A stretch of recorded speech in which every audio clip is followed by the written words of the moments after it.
जमी काली भिडियो बनाते फुलकोबी आलू तरकारी बिना तेल रे आज से बनवा अंडा अंडा तरकारी बिना तेल रे सर्वप्रथम नहीं 3टी अंडा 2टी आलू किसी धनिया पत्र एटा अदा रसुण धनिया पत्र पेस्ट एटा पियाज पेस्ट ये टमाटो आउ काजू नहीं 8-10टा काजू किसमिश नहीं कहीं जेहेतु एटा बिना तेल रोसई तेणुक किसमिश आउ चेरी पकड़े कलरटा लाल हम आ आलमंड नहीं गोटे एको आपण आलमंडा को तेल जिते तेल तो पड़ोनी ना आलमंडा तरकारी है पड़ो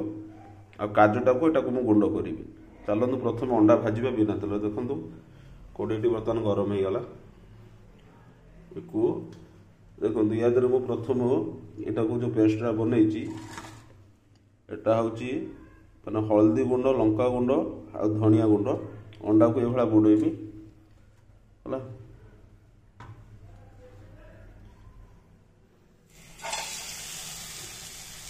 यही बड़ा अंडा को बुड़ेकी या दर क्या बिना तेल जेहेतु ये भाजन ऑटोमेटिक कलर हो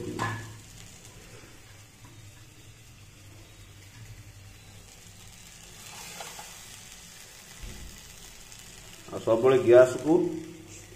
स्लो रे चलेबे है अधिक ये करें अधिक कले कहीं बिना तेल रोसे ना अंडा लगे तले